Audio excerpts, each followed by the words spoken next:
चीमा साहब, क्या राय है आपकी? क्या मिलने चाहिए इस तरह के इख्तियारात, प्रिविलेजेस? मेंबरान असम्बली को हमारे नुमाइंदे होते हैं, या ये गैर ज़रूरी है और नहीं मिलने चाहिए? अलीना, ये दो तरह की मराहत हो सकती हैं। एक तो ये है कि अगर कोई जैसे कोई फाइनेंशियल किस्म की हो, कि अगर एक एमपीए की सैलरी लेट से कि कोई कहे जी कि 10 लाख कर दें।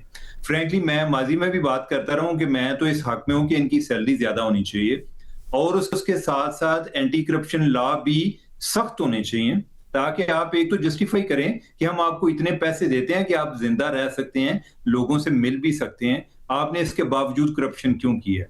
लेकिन यह है कि हमारे यहाँ वो भी चीज जो है वो एक बहुत ज्यादा पॉलिटिसाइज इशू हो जाता है कि ये पीछे से इतने अमीर हैं। तो ये लोगों की एक गलत फहमी है कि वो जो बंदा एक इलेक्शन पे पैसे लगा के आता है, वो सिर्फ वो अपने जेब से लगा के आता है, या वो बाद में फिर पैसे नहीं बनाता। हम बचपन में सुनते होते थे उस टाइम ना, ये होता था जी कि एएसआई जी उसके लिए 2.5 लाख रुपया लगता है, या जी फलां के लिए 3 लाख लगता है। अच्छा, साथ उसके ये बात होती थी जी कि मैं और पुरानी बात कर रहा हूँ, 2.5-3 लाख अभी तो यार वो उसकी वैल्यू नहीं है वो। लेकिन ये होता है, साथ एक ये भी बात होती थी कि जो ये पैसे लगा रहा है इसने पैसे बनाने भी तो है ना, और ये मामला हर जगह पर अप्लाई होता है। लेकिन ये है कि वो एक अलग डिबेट है। अभी इधर जो जिसका जिक्र आप कर रही हैं, इससे मेरे ज़हन में एक बात आ रही थी कि हम आमतौर पे कहते हैं जी ये अवामी नुमाइंदे हैं, ये अवाम में रहते हैं। अच्छा, हमारा एक तासुर ये है जी कि अवामी नुमाइंदे जो हैं वो अवाम जैसे होते हैं। लेकिन ये जो मराहत आ रही हैं, इससे तो लगता है कि वो बड़े डेस्परेट हैं कि हमें खुदारा ये अवाम को हमसे दूर रखो, हम इनमें बिल्कुल कोई घुलना मिलना नहीं चाहते। हम जो है यानी कि अपने आप को चाहते हैं कि हमें एक अलहदा मखलूक के तौर पे ट्रीट किया जाए। और फिर साथ देखें कि जो उनके तकाजे हैं वो ये भी नहीं है कि सिर्फ एक टर्म के लिए, कि जब तक मेरी मुद्दत है एमपीए की तब तक के लिए, वो ये है कि हमें ताहियात हमें ब्लू पासपोर्ट दिया जाए कि हम इज्जत के इतने मुतलाशी हैं कि अभी तक हमें नहीं मिली, तो जो कि हमें ब्लू पासपोर्ट की शक्ल में मिलनी है, और या एयरपोर्ट्स पर वीआईपी लॉन्च के, यानी कि अवाम से हम दूर रहे। इसमें एक जो मैं बॉटम लाइन समझाऊं वो ये है। अच्छा, और ये जो तीसरी बात है ना टोल टैक्स वाली, कि आप लोग इस चीज से भी, यानी कि एक तो ये है ना कि आपको एक स्टेटस चाहिए, दूसरा आप इमेजिन करें कि आप ये कहते हैं कि जो बाकी लोग एक टोल टैक्स देते हैं कितना को होता है, यानी कि एक गरीब आदमी या उसके, हाँ, यानी कि एक गरीब आदमी अगर इस पे शिकवा करे ना जी कि वो बढ़ा दिया गया है, तो उसकी बात की समझ आती है। एक जो एमपी है, यानी कि जिसका एक लिविंग स्टाइल एक बड़ा ऑलरेडी एक रॉयल किस्म का है, कोई गरीब कम ही होंगे जो इधर तक पहुंचते हैं। हमने अपना एक सियासत को एक अमीरों का एक खेल बना दिया, इसमें कोई गरीब आदमी आ ही नहीं सकता।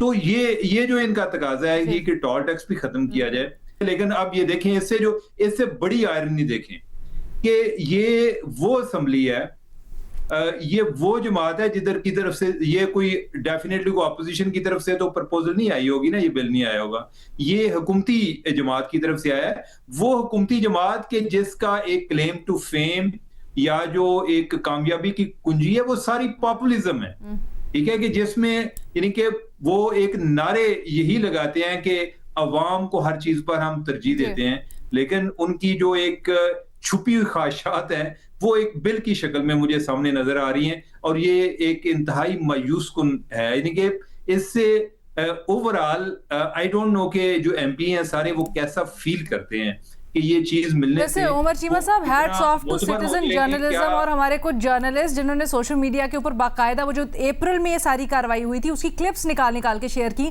जहां पे ऑपोजिशन भी, यानी ये जो बाकी सूबों में हुक्मरान जमातें हैं वो भी इस बिल में मजीद एडिशंस की बात कर रही थी। उन्होंने भी कुछ ज्यादा ऑब्जेक्शंस नहीं की इसके ऊपर, बेशक वो बाकी शोज में बैठ के जो भी ऑब्जेक्ट कर रहे हो।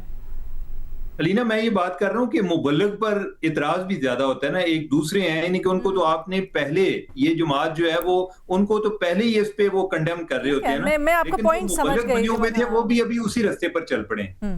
लेकिन अगर उसूली तौर पे देखा जाए इस सियासी डिबेट से कतई नजर, तो आप समझते हैं कि इतने एक्सटेंसिव मराहत नहीं होने चाहिए? नहीं, ये इससे यानी कि मैं तो इसके बिल्कुल खिलाफ है। ये उनकी ना एक ज़हनी पस्ती शो करती है, मुझे इसके अलावा कोई जवाब नजर नहीं आता। ठीक है, ये कोई कॉम्प्लेक्स है अंदर छुपा हुआ कि जो इसको वो एड्रेस करने की कोशिश कर रहे हैं। मज़े साहब क्या राय है आपकी? वसूली सियासत का नारा लगा के वसूली की सियासत हो तो फिर यही होता है। और पॉलिटिक्स बाय डेफिनेशन जो है वो पब्लिक सर्विस का नाम है, लेकिन हमारे यहाँ जो प्रिविलेजेस होते हैं वो दरअसल अपने आप को लोगों से काटने का नाम होता है। मुझे याद है कि एक वक्त था जब सत्तार गबोल साहब लियारी से जीते थे तो वो सिंध असम्बली में गधागाड़ी पर आए थे। मुझे याद है कि जब पहली मरतबा MQM के लोग 88 में जीते थे तो कोई मोटरसाइकिल पर आ रहा था, कोई बसों में आता था सिंध असम्बली। ये चीज़ें फिर आहिस्ता आहिस्ता जब सियासत वसूली की सियासत बन गई तो जाहिर है प्रिविलेजेस भी याद आने लगे, गाड़ियाँ भी जो है वो छोटी छोटी गाड़ियाँ, अब तो इतनी बड़ी बड़ी गाड़ियाँ हैं कि उन गलियों में नहीं जाती जिन गलियों से वो वोट लेते हैं। तो हमारा पूरा माइंडसेट जो है वो यही बन गया। इसीलिए जो मरात का जब भी बिल आता है, जब भी कोई मरात का रेजोल्यूशन आता है तो एकदम हमें काउंसिल ऑफ कॉमन इंटरेस्ट नज़र आती है तमाम मेंबरान में कि सबका कॉमन इंटरेस्ट है कि तनख्वाहें बढ़ी जाएं, मरात बढ़ाई जाएं, बिल्कुल एक नेचुरल अंदाज में। लेकिन सिर्फ इतना बता दें कि जितने परसेंटेज में ये मरात बढ़ाई जाती हैं, जो हमारे यहाँ सिर्फ असम्बली की बात नहीं करूँगा, और बहुत से इदारे हैं कि जहाँ पेंशन का सिर्फ आप देख लें कि उनको कितनी पेंशन्स मिलती हैं, यानी पूरी तनख्वाह पेंशन मिलती है, उसके अलावा जो मरात मिलती हैं। तो इस पूरे सिस्टम में एक आम आदमी जो है उसका कोई प्रिविलेज नहीं है। जिसके नाम पर वोट लिया जाता है, जिससे जाकर वोट लिया जाता है, उसके नाम की कोई भी एक चीज़ सामने नहीं आती कि जी हाँ, जब आपकी प्रिविलेज एक कभी आवाम का प्रिविलेज मोशन लेकर आएँ कि आवाम को क्या मराहत मिलनी चाहिए, क्या सिर्फ ब्लू पासपोर्ट आपको मिलना चाहिए और क्यों मिलना चाहिए। यानी मैं क्यों नहीं ये अपने आप को आवाम से जोड़ता। जिस दिन MNA MPA सेनेटर मुंतखब होते हैं सबसे पहले उसकी नेम प्लेट लगाते हैं वो, और ये पहला इशारा होता है कि आवाम से अपने आप को काटने का। तो हमारा जो पूरा माइंडसेट है और जो सिस्टम पिछले 40 साल में एवॉल्व हुआ है उसमें नज़रियात, उसूल ये सब पीछे चले गए और अब सिर्फ वसूली की सियासत होती है। इसीलिए आप प्रिविलेज होती है। हमने जिस वक्त जो हुकूमतें बदलती हैं उसमें हमने देखा है कि जो हॉर्स ट्रेडिंग, और कितने आराम से एक नज़रिए से एक आदमी दूसरे नज़रिए पे चला जाता है, इसलिए कि उसका जो है वो मिल जाता है, समर मिल जाता है। क्यों हमारे यहाँ जो है यहाँ से सिंध से या दूसरी जगहों से लोग कभी आज़ाद कश्मीर जाते हैं, कभी गिलगित जाते हैं इलेक्शन में ख़ास मकासद के लिए, ये सारा वो माइंडसेट है।